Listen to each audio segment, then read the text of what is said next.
Welcome to Mill History Talk, the podcast where we explore the past to better understand the profession of arms today. We dive into the campaigns, conflicts, issues, and commanders that have shaped military thinking across centuries, and why it all still matters. Whether you're an officer in training, a seasoned professional, a student of strategy, or simply curious about how history informs modern warfare, this space is for you. Our mission is simple: to foster insight, reflection, and critical thinking primarily through the lens of military history. Before we begin, a quick note. The views expressed in this podcast are of the podcast writers, hosts, and guests, and do not necessarily reflect the official policy or position of any government agency or organization. So, whether you're listening in a barracks, a lecture hall, at the gym, or in your car on the way to work, welcome. We're glad you're here. Hey everyone, I'm Hope, your caffeinated battlefield tour guide and part-time cheerleader for historical overachievers. This is Mill History Talk, where we pull history out of the footnotes and into conversation. This has been a very busy week here at Mill History Talk, and today, this one's juicy. We're talking about how Germany went from the mud and misery of World War I trenches to the sleek, terrifying efficiency of Blitzkrieg. I'm Brian, your co-host and resident veteran who's been trying for years to keep Hope from turning the show into History After Dark. Don't tempt me, Brian. You know I could make that work. I don't doubt it. I just don't want to hear you compare Karl von Clausewitz to a dating show host again. Okay, that one time was completely accurate, and it was all about the art of the emotional engagement. You're incorrigible. And he was talking about the passion of the people. I got that. Back to today's episode, which is about evolution. Because Blitzkrieg, the so-called Lightning War, didn't appear out of nowhere in 1939. It was the end result of 20 years of thinking, tinkering, and more than a little rebellion against the Treaty of Versailles. Exactly. After Germany's defeat in 1918, the Allied powers tried to cripple its ability to wage war. The treaty limited the army to 100,000 men, banned tanks and aircraft, and dissolved the general staff. But here's the twist. The Germans didn't stop thinking. They just got creative. Creative as in how to rebuild a high-tech army while pretending to polish your boots. Pretty much. But before we get to that, we have to rewind to the last years of the First World War, when the Germans invented something new out of desperation. Stormtroopers, or Sturmtruppen. Right. These were the elite assault troops, trained to infiltrate, not charge. They'd find weak spots, sneak through, and cause chaos behind enemy lines. Imagine a 1918 version of Special Forces, except with more grenades and fewer night vision goggles. Exactly. They fought in small, flexible teams, usually 6 to 10 men, with machine guns, flamethrowers, and light mortars. Their whole goal was to restore movement to a battlefield that had been stuck in mud for years. And what made it all click wasn't just guts. It was philosophy. The German army introduced something called Auftragstaktik, or mission-type command. Basically, tell your subordinates what needs to be done, not how to do it. The general staff had been doing that for decades, but now they powered that down to the battalion, company, and platoon level. That was revolutionary. It trusted junior leaders to think on their feet, seize opportunities, and adapt without waiting for higher orders. Which, let's be honest, is not how most armies operated back then, or even now. True. The German 1918 offensives ultimately failed for logistical reasons. Too little fuel, too few reserves. But tactically, the stormtroopers proved that tactical decentralization and initiative worked. And that's the thread that carries through everything that comes after. Even in defeat, Germany walked away with the seed of something powerful. The idea that mobility, surprise, and empowered leadership could win wars faster than brute force ever could. After the war, that seed took root under General Hans von Seeckt. Oh, von Seeckt, the man who looked at 100,000 soldiers and said, "Fine, I'll make every one of them a genius." You're not far off. Von Seeckt turned the tiny post-war army, the Reichswehr, into an intellectual laboratory. Between 1919 and 1923, his staff dissected every major battle of the Great War. They produced dozens of studies on operations, logistics, and tactics. But here's what's wild. They didn't even have the tools to fight that kind of war yet. No tanks, no planes, no heavy artillery. That's what makes this period so fascinating. They had to think doctrine first, technology later. Von Ziegt trained officers to focus on quality over quantity, on initiative and adaptability rather than numbers. And that officer corps became kind of legendary. Only about 4,000 officers were allowed under Versailles, and every one had to be a tactician, a teacher, and a planner. That's right.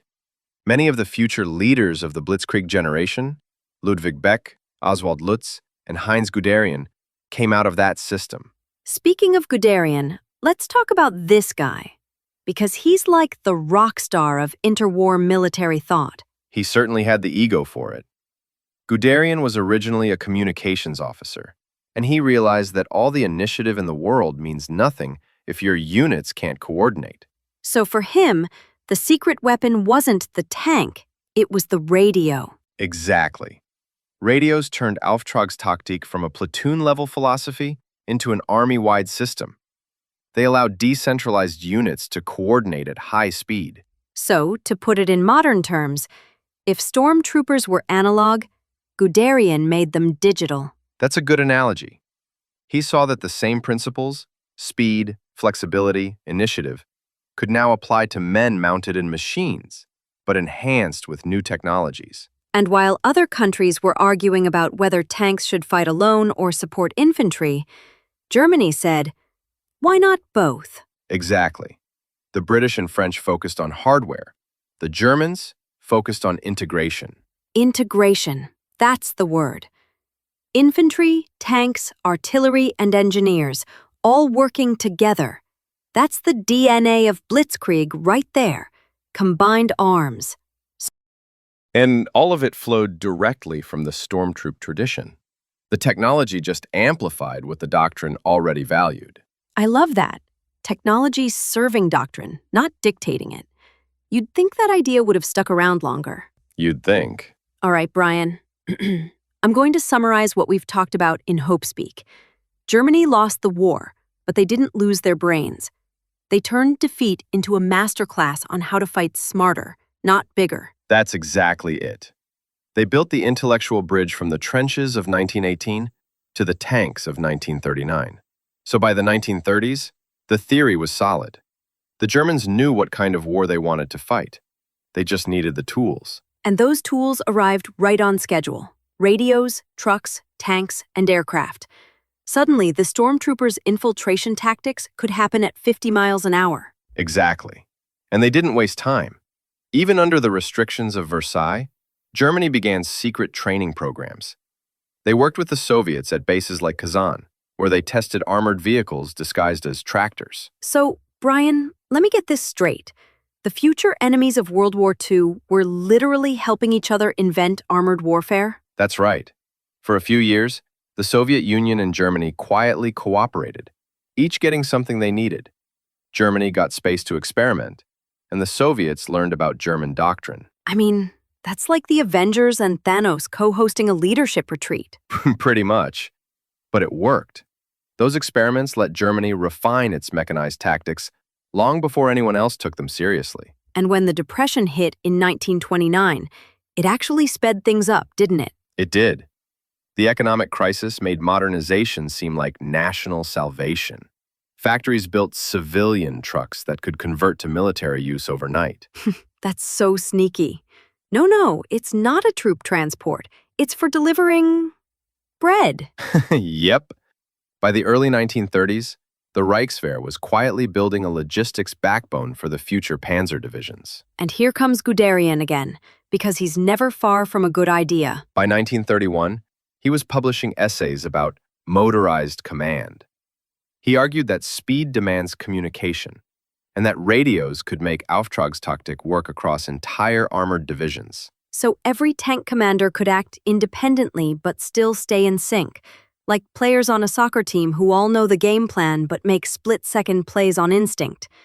And meanwhile, other nations were still debating whether radios were even worth putting in tanks. Right. The French often left radios out to save space. The British had them, but their command structures were too rigid to use them effectively. Both countries were of the view that the primary role of tanks was to support the infantry, and the infantry, operating at the pace of a walk, would tell them what to do. So the Germans basically turned mobility into an art form. Yes, and then they added the final piece, air power. Ah yes, the flying stormtroopers. The Luftwaffe developed Luftnahunterstützung, close air support coordinated directly with ground forces. The Stuka dive bomber became the air equivalent of an assault detachment. Precise, fast, and terrifying. And loud. Don't forget loud. Those sirens weren't just for show. They were psychological warfare. Right. The idea was to paralyze the enemy mentally before they could react physically. So, by 1935, Germany had tanks, trucks, aircraft, radios, all connected by one shared philosophy. Auftragstaktik. Move fast, hit hard, think independently. That's the essence of Blitzkrieg. Not a rigid formula, but a culture of speed and initiative made possible by technology. And it all came together when Germany invaded Poland in 1939. To the Allies, it looked like chaos. Panzers racing ahead, Stukas screaming overhead. But it was organized chaos. Right. Each unit knew the mission and could adapt on the fly. That's stormtroop logic, just scaled up to the level of entire armies. And you know what's ironic? The Allies thought Blitzkrieg was some secret new doctrine, when really, it was just stormtroopers with better Wi-Fi. You're not wrong. Karl-Heinz Frieser called it the stormtroop ideal reborn in steel. And that brings us to the real takeaway. The Germans didn't invent Blitzkrieg out of thin air. They evolved it. They modernized their existing doctrine instead of throwing it out for something trendy. And that's a timeless lesson. Every generation faces new technology. Tanks then, AI and drones now. But the key isn't reinventing doctrine every decade. It's integrating new tools into what already works. Exactly. Let AI and quantum computing serve strategy, not replace it. Because at the end of the day, it still comes down to leadership, initiative, and decision-making under pressure. And maybe a good radio connection. Always that. So, from stormtroopers to Blitzkrieg to the digital battlefield, we keep coming back to the same truth. Technology changes, but the human element endures. Well said, Hope. You just like it when I agree with you. It doesn't happen often enough, so yes, I do. Fair. And that's a wrap on today's March Through History. Thanks for spending some time with us. I'm Hope, your Stormtrooper of SAS, and this is Mill History Talk. And I'm Brian, your voice of calm in the historical chaos. If you enjoyed today's episode, hit follow, share it, or casually drop Auftragstaktik at dinner tonight and watch people's eyebrows go up. Just be ready to define it. That's what we're here for.